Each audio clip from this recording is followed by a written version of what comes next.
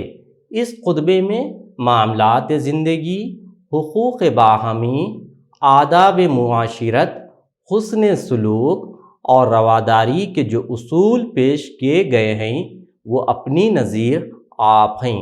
خطبے کا ہر لفظ اور ہر جملہ ساری انسانیت کے لیے مشعل راہ ہے۔ پیارے طلبہ، یہ تھی حجۃ الوداع سبق کی تخلیق۔ آئیے اب میں سبق کی بلند خوانی کروں گا۔ آپ تمام طلباء و طالبات سے گزارش ہے کہ سبق کو بغور سماعت فرمائیے خاموشی کے ساتھ۔ بلند خوانی اس طریقے سے ہے۔ سبق حجۃ الوداع۔ ذی-القعدہ 10 ہجری میں ہر طرف منادی ہوئی کہ رسول اللہ صلی اللہ علیہ وسلم اس سال حج کے ارادے سے مکہ معظمہ تشریف لے جائیں گے۔ یہ خبر دفعتاً پورے عرب میں پھیل گئی اور سارا عرب ساتھ چلنے کے لیے امنڈ آیا۔ ذی-القعدہ کی 26 تاریخ کو آپ صلی اللہ علیہ وسلم نے غسل فرمایا اور چادر تہمت باندھی اور ظہر کی نماز کے بعد مدینے سے باہر نکلے۔ مدینے سے 6 میل پر ذوالحلیفہ کے مقام پر رات گزاری اور دوسرے دن دوبارہ غسل فرما کر 2 رکعت نماز ادا کی اور احرام باندھ کر قصوہ نامی اونٹنی پر سوار ہوئے۔ حضرت جابر رضی اللہ تعالیٰ عنہ کہتے ہیں کہ ہم نے نظر اٹھا کے دیکھا تو آگے پیچھے دائیں بائیں جہاں تک نظر کام کرتی تھی آدمیوں کا جنگل نظر آتا تھا۔ جب حضرت صلی اللہ علیہ وسلم لبیک فرماتے تو یہی نعرہ بلند ہوتا تھا اور دفتن پہاڑوں کی چوٹیاں اس کی جوابی آواز سے گونج اٹھتی۔ اس طرح منزل با منزل آپ صلی اللہ علیہ وسلم آگے بڑھتے چلے، یہاں تک کہ ذی الحجہ کی 5 تاریخ کو مکے میں داخل ہوئے۔ کعبہ نظر آیا تو فرمایا، اے خدا اس گھر کو عزت اور شرف دے۔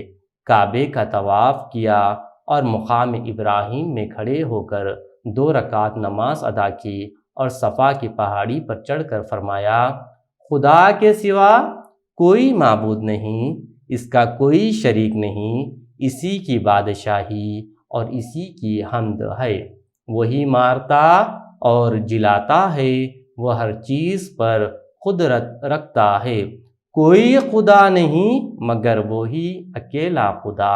اس نے اپنا وعدہ پورا کیا، اپنے بندے کی مدد کی اور اکیلے سارے جتوں کو شکست دی۔ عمرے سے فارغ ہو کر آپ صلی اللہ علیہ وسلم نے دوسرے صحابیوں کو احرام کھول دینے کی ہدایت فرمائی۔ اسی وقت حضرت علی مرتضیٰ رضی اللہ تعالیٰ عنہ یمنی حاجیوں کے ساتھ مکہ پہنچے۔ جمعرات کے روز 8ویں ذی الحجہ کو آپ صلی اللہ علیہ وسلم نے سارے مسلمانوں کے ساتھ مینا میں قیام فرمایا۔ دوسرے دن 9ویں ذی الحجہ کو صبح کی نماز پڑھ کر مینا سے روانہ ہوئے۔ عام مسلمانوں کے ساتھ عرفات آ کر ٹھہرے۔ دوپہر ڈھل گئی تو قصوہ پر سوار ہو کر میدان میں آئے اور اسی اونٹنی پر بیٹھے بیٹھے حج کا خطبہ دیا۔ آج پہلا دن تھا کہ اسلام اپنے جاہ و جلال کے ساتھ نمودار ہوا اور جاہلیت کے سارے بیہودہ مراسم مٹا دیے گئے۔ پیارے طلبہ، یہ تھی سبق حجۃ الوداع کی بلند خوانی۔ آئیے اب ہم آج کی بلند خوانی میں جو اہم الفاظ استعمال ہوئے ہیں ان کے معنی جانیں گے۔ الفاظ معنی اس طریقے سے ہیں: تہمد یعنی لنگی، تہبند۔ احرام یعنی عمرہ اور حج کا لباس، یعنی حج کے موقع پر بغیر سلے پہنے جانے والے کپڑے۔ قصوہ اونٹنی کا نام، آپ صلی اللہ علیہ وسلم کی اونٹنی کا نام۔ طواف کسی مقدس مقام کے گرد چکر لگانا، اسے طواف کہتے ہیں۔ نمودار یعنی ظاہر، عیاں، آشکار۔ آئیے اب ہم آج کے سبق حجۃ الوداع کی جو بلند خوانی کرے ہیں اور اس کے اہم نکات جانیں گے۔ سب سے پہلے ہم یہ جانیں گے کہ ہجری کسے کہتے ہیں۔ ہجری یعنی اسلامی ہجری سال کا آغاز ہجرت سے ہوتا ہے، یعنی آپ صلی اللہ علیہ وسلم نے مکے سے مدینہ جو ہجرت کی تھی، اس سے اسلامی سال کا آغاز ہوتا ہے۔ پیارے طلبہ، اس سے معلوم ہوتا ہے ہجری کسے کہتے ہیں۔ یہ ہجری کب رائج ہوئی؟ ابتدائے اسلام میں تاریخ نویسی کا کوئی دستور نہیں تھا۔ عمر فاروق رضی اللہ تعالیٰ عنہ کے دور میں حضرت ابو موسیٰ اشعری رضی اللہ تعالیٰ عنہ نے ایک مرتبہ خط لکھا اور یہ گزارش کی کہ آپ کے یہاں سے جو خطوط روانہ کیے جاتے ہیں، جو لکھائے جاتے ہیں، اور جو پہنچتے ہیں نہ اس کی کوئی تاریخ ہوتی ہے، نہ اس کے اوپر آپ کوئی تاریخ لکھتے ہیں، نہ آپ کو یہ معلوم ہوتا ہے کہ وہ خط کب روانہ ہوا اور کب آپ تک پہنچا۔ اس لیے اگر آپ اس کے اوپر کوئی تاریخ لکھے تو بہتر ہوگا، تاکہ سب کو یہ معلوم ہو سکے کہ کون سی تاریخ کو خط لکھا گیا، کہاں بھیجا گیا اور وہ کب پہنچا اور اس کی اطلاع آپ کو کب ملی۔ حضرت ابو موسیٰ اشعری رضی اللہ تعالیٰ عنہ کے مشورے پر حضرت عمر فاروق رضی اللہ تعالیٰ عنہ نے صحابہ کرام کو جمع فرمایا اور مشورہ کیا۔ تب اس مشورے میں طے پایا گیا کہ آپ صلی اللہ علیہ وسلم نے مکے سے مدینہ جو ہجرت کی تھی، اس سے اسلامی سال کا آغاز سب سے بہتر رہے گا۔ تبھی سے اسلامی ہجری کا آغاز ہوا۔ یہ ہے ہجرت کی، یہ ہے اسلامی کیلنڈر ہجری کی تاریخ۔ پیارے طلبہ، یہ جو نام آپ دیکھ رہے ہیں بورڈ پر، یہ ہے اسلامی مہینوں کے نام۔ اللہ کے نزدیک بھی مہینوں کی تعداد 12 ہی ہے۔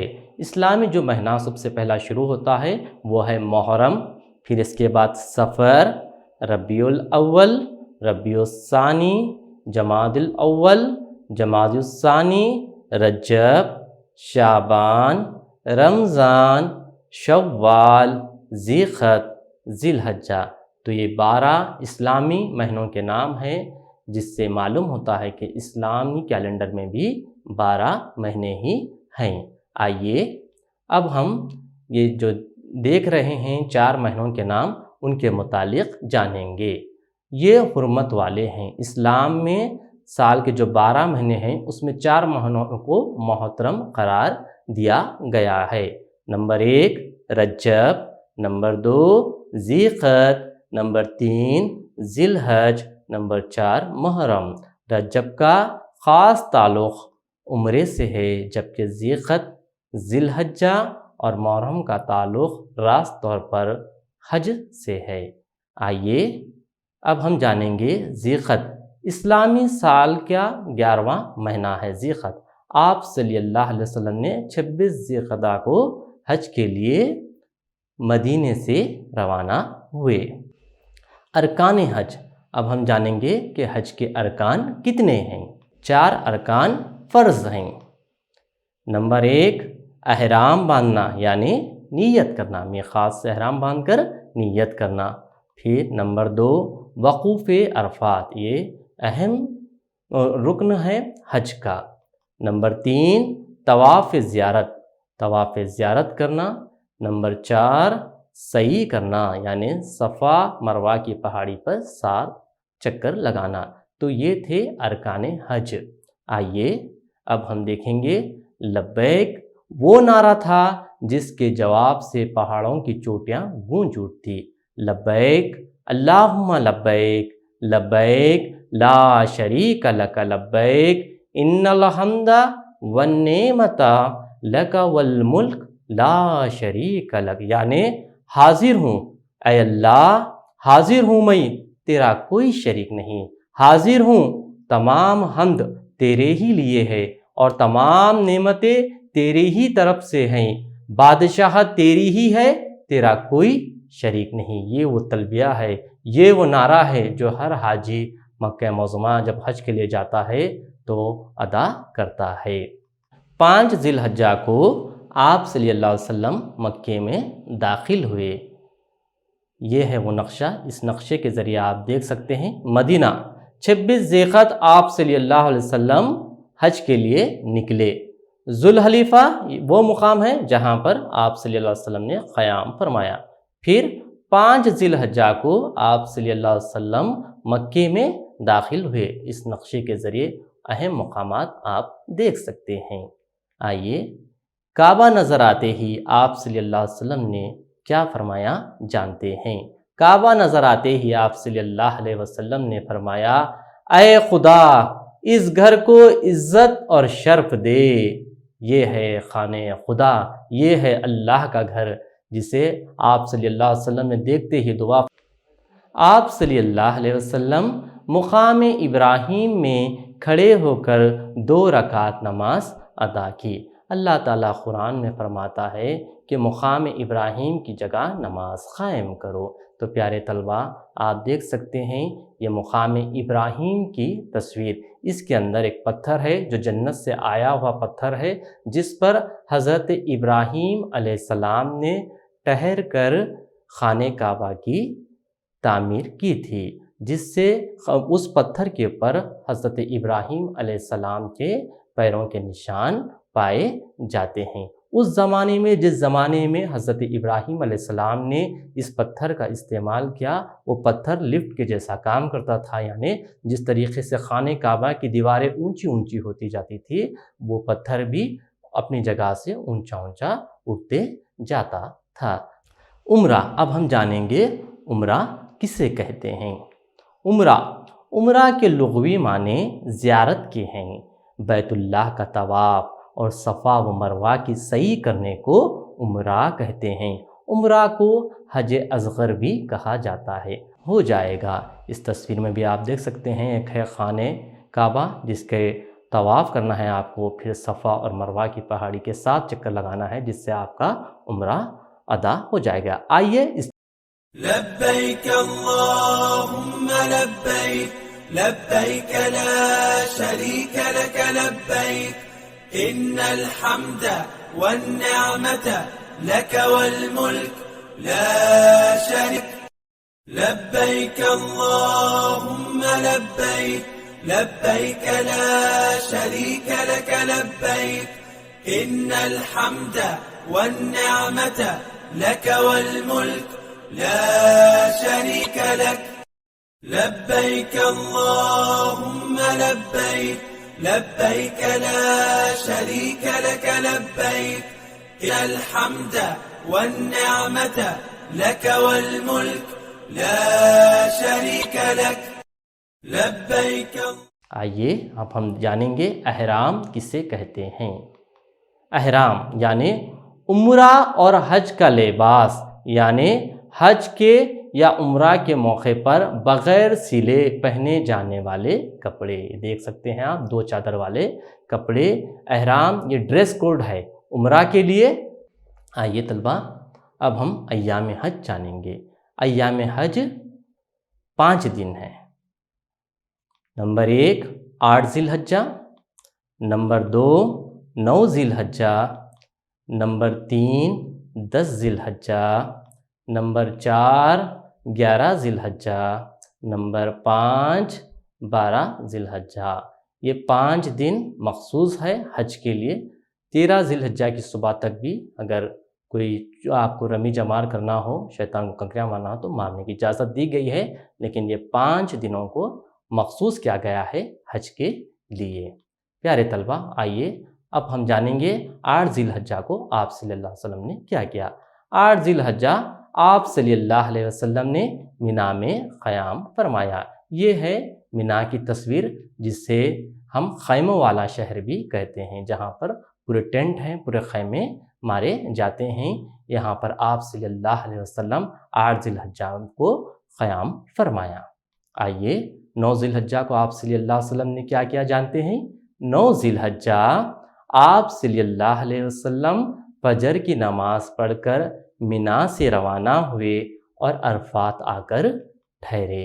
یہ ہے وہ مقام عرفات کا، اس کی بڑی اہمیت ہے، بڑی فضیلت ہے، یہ اہم رکن ہے حج کا۔ آئیے اس کے پر ہم ایک ویڈیو دیکھتے ہیں۔ وقوف عرفات حج کا رکن اعظم ہے۔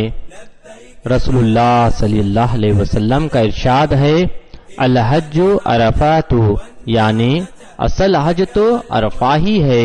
اگر کسی سے حج کے باقی تمام مناسک رہ جائے، صرف قیام عرفہ میں شمولیت ہو جائے تو اس کا حج ہو گیا۔ باقی جو چیزیں رہ گئی ہیں ان کا کفارہ ادا کیا جائے گا۔ لیکن اگر کوئی شخص عرفات کے قیام میں ہی شریک نہیں ہوا تو پھر اس کا حج نہیں ہوا۔ ایام حج کا ٹائم ٹیبل اس طرح ہے: 8 ذی الحجہ کو مکہ مکرمہ سے نکل کر رات مینا میں گزارنا ہوتی ہے۔ اگلا دن 9 ذی الحجہ یوم عرفہ ہے۔ اس روز صبح کو عرفات کے لیے خواب لے چلتے ہیں اور کوشش یہ ہوتی ہے کہ دوپہر سے پہلے وہاں پہنچ جائے۔ وہاں پر ظہر کے وقت ظہر اور عصر دونوں نمازیں ملا کر پڑھی جاتی ہیں۔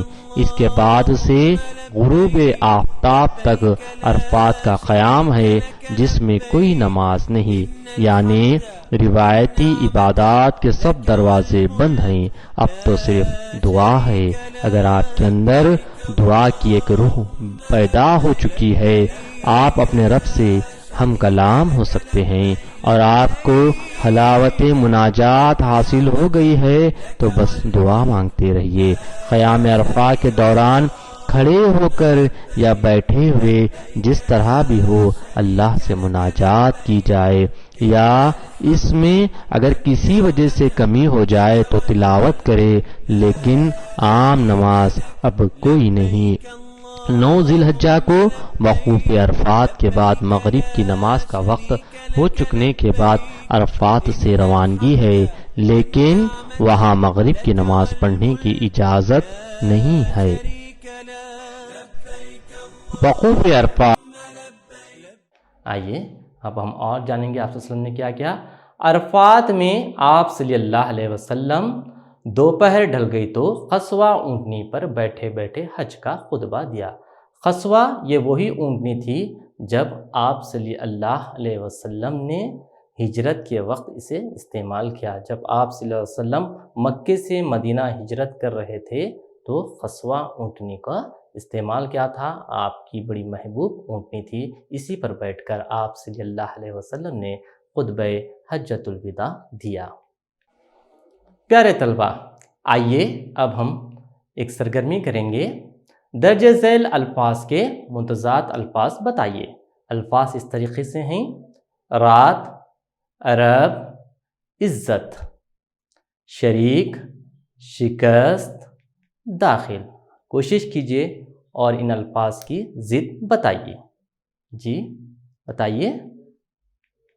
دیکھیں گے، رات کی ضد دن، عرب کی ضد عجم، عزت کی ضد ذلت۔ بہت خوب، شاباش۔ پھر بتائیے، شریک، شکست، داخل، ان کی ضد بتائیے۔ آپ بتائیے۔ جی بہت خوب۔ شریک کی ضد لا شریک، شکست کی ضد فتح، داخل کی ضد خارج۔ شاباش، آپ لوگوں نے اس سرگرمی بہت اچھے انداز میں مکمل کی۔ آئیے اور ایک سرگرمی ہم کریں گے۔ درج ذیل الفاظ کی جمع بنائیے۔ الفاظ دیکھیے: مقام، منزل، خطبہ، رسم، آواز، چوٹی۔ کوشش کیجئے اور اس کی جمع بنائیے۔ ان الفاظ کی جمع بتائیے۔ جی آپ بتائیے۔ مقام کی جمع مقامات، منزل کی جمع منازل، خطبہ کی جمع خطبات۔ بہت خوب، بالکل صحیح جواب آپ نے دیا۔ رسم، آواز، چوٹی، بتائیے اس کی جمع بنائیے۔ جی آپ بنائیے۔ رسم کی جمع رسوم، مراسیم، آواز کی جمع آوازیں، چوٹی کی جمع چوٹیاں۔ شاباش، یہ سرگرمی بھی آپ نے بڑے اچھے انداز میں مکمل کی۔ آئیے اور ایک سرگرمی کریں گے۔ درج ذیل سوالات کے جوابات ایک جملے میں دیجئے۔ سوال دیکھیے: کس مقام پر حضور صلی اللہ علیہ وسلم نے صحابہ سے خطاب فرمایا؟ جواب: عرفات کے مقام پر حضور صلی اللہ علیہ وسلم نے صحابہ سے خطاب فرمایا۔ بالکل صحیح جواب دیا آپ نے۔ سوال نمبر 2 اس طریقے سے ہے۔ سوال نمبر 2 دیکھیے: حضور صلی اللہ علیہ وسلم نے کس ناقے پر سوار ہو کر حج ادا کیا؟ کون اس کا جواب دیں گے؟ آپ دیجئے جواب: حضور صلی اللہ علیہ وسلم نے قصوہ ناقے پر سوار ہو کر حج ادا کیا۔ صحیح جواب فرمایا آپ نے، شاباش۔ سوال نمبر 3: حضور صلی اللہ علیہ وسلم کس تاریخ کو حج پر روانہ ہوئے؟ جی آپ بتائیے۔ جواب: حضور صلی اللہ علیہ وسلم 26 ذی القعدہ 10 ہجری کو حج کے لیے روانہ ہوئے۔ بالکل صحیح جواب۔ آج کا سبق ختم کرنے سے پہلے میں آپ کو سوال اس طریقے سے ہے، پہلے گھر کا کام دیکھیں گے۔ سوال: حضور صلی اللہ علیہ وسلم نے حجۃ الوداع کی تیاریاں کس طرح کی؟ اس سوال کا جواب آپ کو لکھنا ہے، اپنے گھر میں بیٹھ کر یہ کام کرنا ہے پھر اپنے استاد کو بتانا ہے۔ اسی کے ساتھ یہاں میرا سبق ختم ہوتا ہے۔ انشاءاللہ اگلی کلاس میں میری آپ سے ملاقات ہوگی۔ میں آپ سے اس وقت اجازت لیتا ہوں۔ خدا حافظ۔